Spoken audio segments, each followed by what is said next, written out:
Ketov, Haverim, Hakol, Besede. Chegamos finalmente na última porção da nossa Parashá, né? Da Hashavu aqui, chamado Vezot Haberahá, tá? É a última porção do livro de Devarim, tá? O livro de Deuteronômio, como vocês conhecem, tá?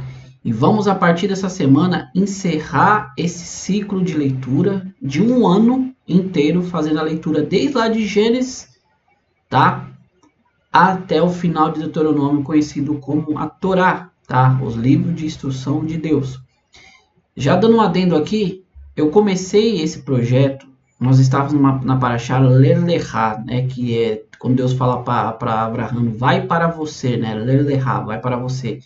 Então eu não comecei lá de Bereshit e nem de Noa, que são as duas primeiras Parashá, tá? Assim que nós terminarmos aqui, nós vamos concluir todo esse ciclo e vamos deixar aqui toda a Torá para você, dentro da tradução original aqui, tá? Dentro do hebraico, dentro da raiz do hebraico, tá? Para você, quando quiser ver, assistir, analisar os textos, tá bom? Então, sem mais delongas, essa porção de Vezot Haberahá, ela é uma porção curta, tá? Moshe começa aqui com as bênçãos, nós vamos falar, e ele vai começar a falar para cada uma das 12 tribos ali, tá? Até chegar à sua morte. Então, sem mais delongas, tá? Perek 33, que é o capítulo 33, Passuk 1 aqui, versículo 1 do livro de Deuteronômio, tá? Do livro de Devarim e hebraico.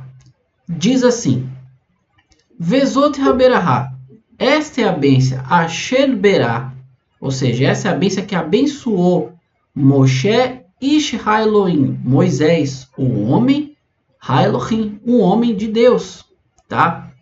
Et Benei Israel, ou seja, aos filhos de Israel, Lifinei Motô, tá?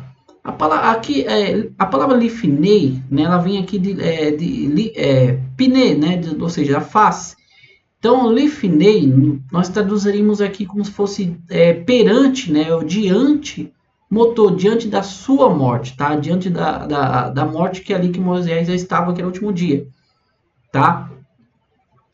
Mas numa tradução mais livre do texto, ela ficaria assim, né? Esta é a bênção que Moisés, um homem de Deus, deu aos filhos de Israel antes, né, da sua morte, tá? Fazemos a tradução aqui livre, né, dentro do original mesmo. E aqui fazemos uma tradução mais, como eu posso dizer, de mais fácil acesso, tá bom? Mas vamos voltar ao texto. Esse primeiro passuco já nos diz bem claro, tá? Que esta é a bênção que Moshe abençoou os filhos de Israel ali quando ele já estava perante a sua morte, tá? Logo no Midrash, quando nós vamos olhar o começo dessa porção, diz assim que o anjo da morte já vinha para levar Moisés, só que ele ficou ali, o Midrash ele entra numa situação aqui, que ele fala que Moisés lançou esse anjo perante o chão, tá? Por isso você consegue entender aqui o texto original hebraico, fala assim que ele estava perante a sua morte, ou seja, o anjo da morte já vinha pegar Moisés, e Moisés o imobilizou ali, porque ele teria que fazer essa última bênção ao povo judeu. Porque como o Midrash fala, o livro de Devarim, o livro de Deuteronômio, eles começam já ali a repreensão do povo judeu, né? Essas são as palavras que Moisés começou a repreender o povo judeu. Então, para não terminar o livro de Devarim com repreensão, Moisés queria abençoar todo o povo de Israel. Então, ele colocou, imobilizou o anjo da morte, deixou perante ele, ou seja, a sua morte, e começou a abençoar, né, o povo de Israel. O versículo 2 continua. Ele disse, Deus veio do Sinai e fez sua glória resplandecer de Seir para eles.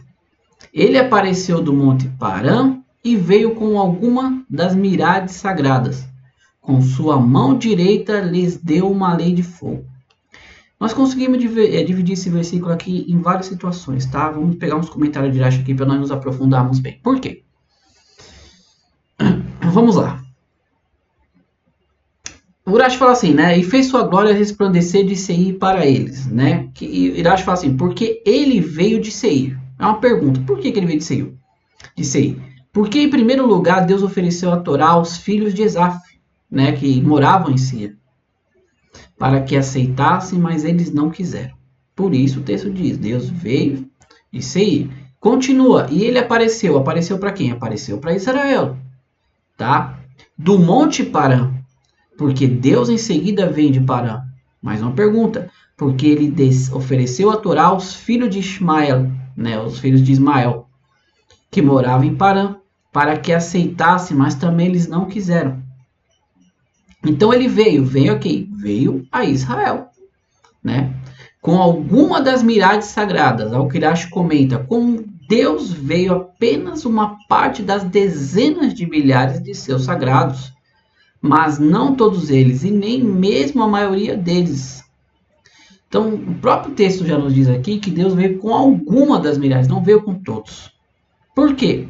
Este comportamento de não exibir todo o seu poderio difere do modo de agir de um mortal, que mostra todo o seu esplendor de sua riqueza e glória no dia do seu casamento. Tá? Por que Rashi traz essa referência aqui de casamento? Por quê? O Midrash nos traz uma alusão que quando Deus veio, você pode até ler, o próprio texto fala assim, que ele veio, ou seja, como um noivo vem para sua esposa embaixo da rupa. A rupa, dentro da cerimônia judaica, é esticado um grande talit ali, é onde é feita toda a cerimônia, tá? Então Israel estava sobre baixo dessa rupa e veio Deus ao monte, né, entregar o que ele tinha de mais precioso, que era a Torá ao povo de Israel. Já que ele tinha oferecido a Ismael, já que ele tinha oferecido a Esaf, Deus já tinha oferecido aos todos os povos, e eles não quiseram. Então Israel vê e aceita, né? Daqui nós temos a famosa frase, né, em hebraico que diz, quando o povo fala assim, Nasce venishma, nós faremos e ouviremos. Ou seja, primeiro nós vamos fazer, vamos cumprir todos os mandamentos, depois vamos procurar entender. Tá? É o único povo na face da terra que pega algo, não lê, aceita para depois examinar. Quando Deus chegou nos outros povos e falou, olha, essa aqui é a minha Torá, né? Eu quero dar para vocês manual de instruções. Quando eu criei o ser humano, também consultei a Torá para criar o ser humano. Então está aqui todo o manual para que vocês venham como algo que você adquire e vê um manual de instruções para que faça que aquilo funcione corretamente. Então Deus fala, está aqui a Torá para que vocês andem corretamente, vocês prosperem. Só que quando Deus começou a oferecer a Torá para os povos, né, diz assim o Midrash, que Deus falou, olha, essa aqui é minha Torá. Aqui um povo disse, o que está escrito nela? Não assassinarás. O povo falou, não, isso é muito difícil, a gente não consegue. Ao que foi no outro povo, não adulterarás. Isso não dá, a gente não tem... O único que aceitou sem saber e pegou e praticou e cumpriu foi o povo judeu, tá? Continuando aqui.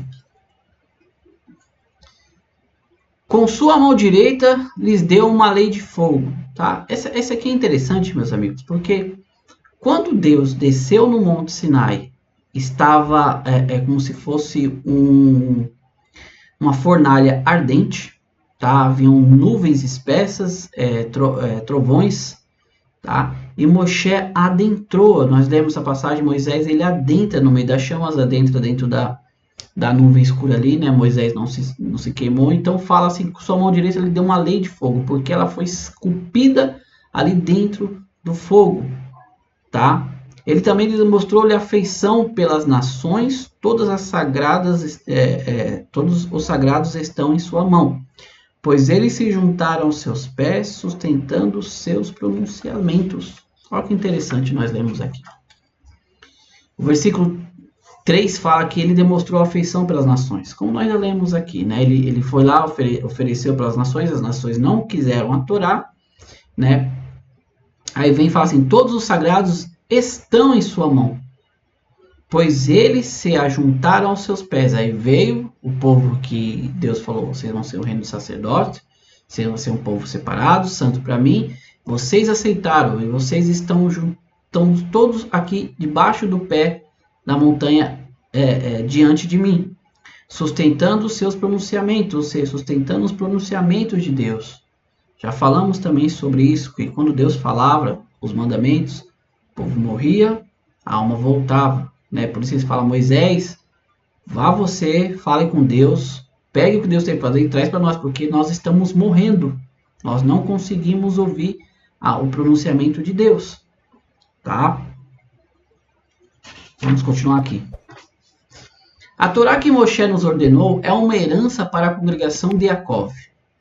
Ele foi rei em Exurum quando o povo se reuniu com um grupo numeroso, com as tribos de Israel juntas, né? Ou seja, a Torá que Deus deu a Moshe, né? Que Deus ordenou, é uma herança para a congregação de Jacó, né? Da onde descendeu todas as 12 tribos, tá? Ele foi rei em Exurum quando o povo se reuniu com um grupo numeroso com as tribos de Israel, quando eles se reuniram ao pé ali do monte com todas as tribos para receber, a partir do momento ali se tornaram um rei, um povo, né, um reinado de sacerdotes e reis perante Deus, tá? Continuando aqui.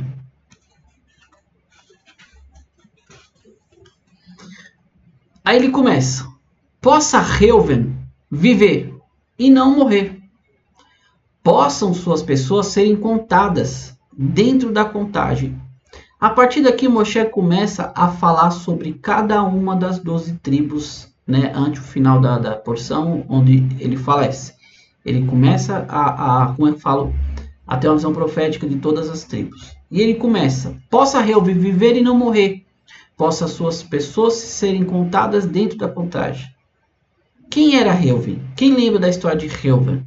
O primogênito, que foi lá, teve toda aquela situação dele ter movido a cama de Biná, da concubina de seu pai, tá? Por isso Moisés vem falar assim: possa ele viver e não morrer, viver nesse mundo e não morrer no mundo vindouro, que ele tenha a recompensa do mundo vindouro.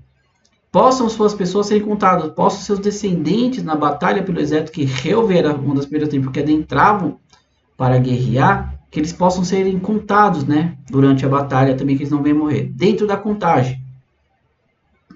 Aí vem e fala assim: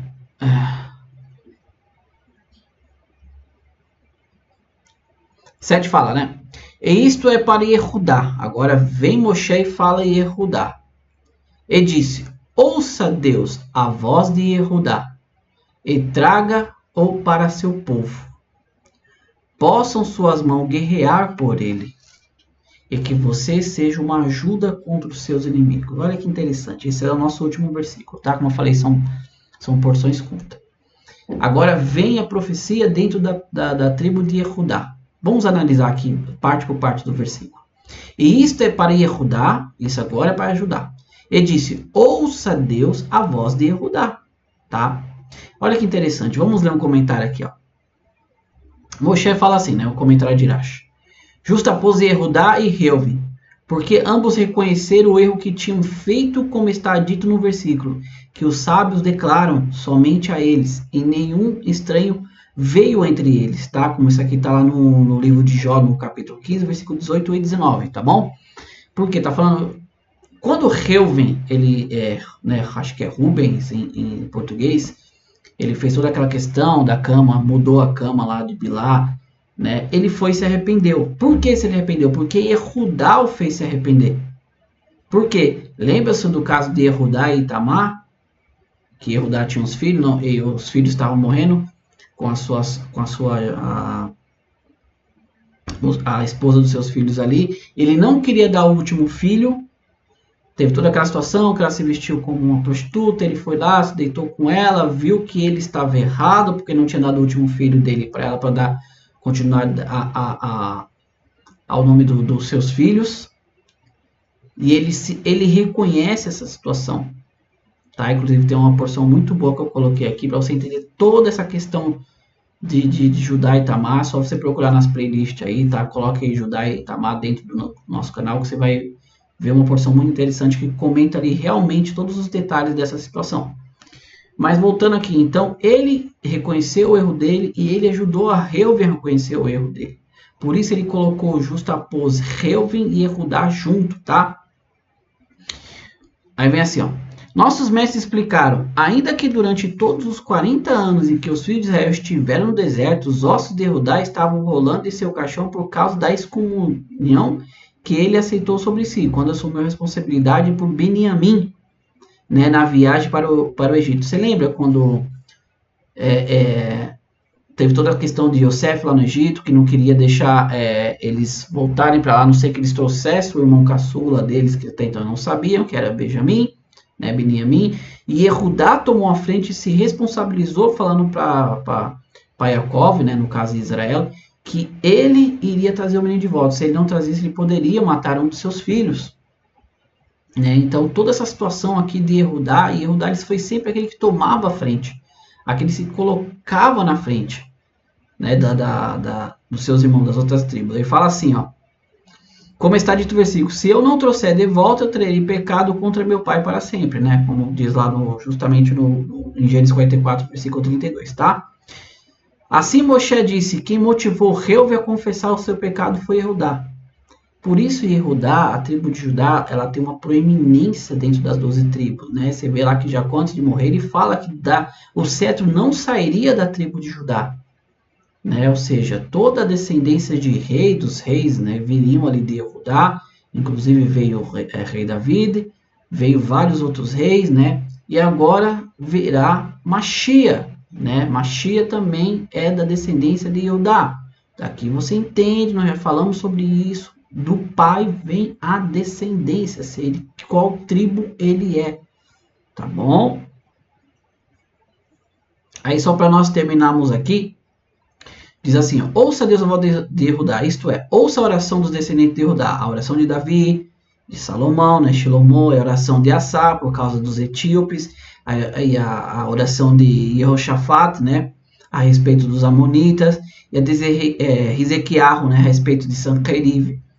Tudo isso aqui são os descendentes da tribo de Judá, ou seja, todos eles foram reis, todos eles ali tomaram a frente das situações, por isso, né, como nós lemos aqui, diz assim, ó, ouça Deus a voz de Yehudá e traga-os para o seu povo. Possam suas mãos guerrear por eles. Sempre Yehudá tomando a frente. Né? E que você seja uma ajuda contra seus inimigos. Tá? Traga ao seu povo em paz por causa dos riscos da guerra. Possam suas mãos guerrear por eles. Que suas mãos lutem sua batalha e que eles possam exigir a sua vingança. Tá? E que você seja uma ajuda contra os seus inimigos. Moisés rezou por Jehoshaphat em relação à batalha de Ramot Gileade, como a Torá afirma, né? Jehoshaphat, né? Acho que é Josafá, não lembro a tradução em português, tá? Clamou e Deus o ajudou, como diz lá em Josué no capítulo 19, tá? No versículo 9. Desculpa, tá? Segunda Crônicas 18:31. Só você acompanhar, você vai entender essa história aqui, tá bom? Ele continua aqui, só para nós terminarmos. Ele fala assim, ó. Ouça Deus a voz de Yehudá. Ele fala assim, Moshe aludiu aqui uma bênção para Shimon. Por quê? Olha só que interessante. Ao mencionar a palavra Shema, cuja raiz é a mesma de Shimon, né? Shema vem de Shimon. Também quando dividiram a terra de Israel, Shimon recebeu a sua parte no lote de Yehudá. Tá? Como a Torá declara, a partir do lote dos filhos de Yehudá foi a herança dos filhos de Shimon. Só para recapitulando aqui para você entender esse contexto. Lembra de Shimon? Lembra do seu príncipe, que foi aquele que se deitou com a mulher moabita na frente de Moisés, quando teve toda a questão lá de Balaque e Bilã, que mandou colocar as moabitas, ele foi lá e afrontou Moisés. Então, a partir daqui, nós falamos, até comentamos que a tribo de Shimon ficaria ao lado de Yehudá, porque como Yehudá sempre estava fazendo com que os outros se arrependessem dos seus erros, assim ele poderia tentar melhorar também Shimon. Por isso a sua porção ficou do lado da tribo de Yehudá, para que viesse a aprender com Yehudá, tá? Aí diz assim, ó. Porque Moshe não dedicou uma bênção em separado para Shimon, porque tinha mágoa a respeito do que sua tribo havia feito em Shintim. Acabamos de comentar aqui, né? Refere-se ao pecado de Zimni, líder da tribo de Shimon, quando o incidente lá o incidente lá das Moabitas, tá? Conforme descrito no Haggadah Tehillim, tá? Então, ou seja, você vê que Moshe, ele acaba pulando, né? Ele vem, pega Reuven, traz Yehudá, ele não fala de Shimon. Shimon ele pega aqui e coloca meio ali como um oculto do lado da bênção de Yehudá, tá?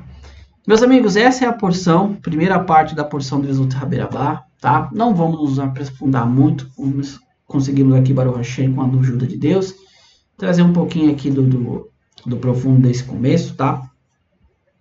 Se Deus quiser, estaremos aqui com a segunda parte, tá? Teve um atraso, era esse vídeo ter sido estado no domingo, tá? Mas teve toda aquela correria aí, não deu para mim gravar, então estamos colocando aqui já, tá?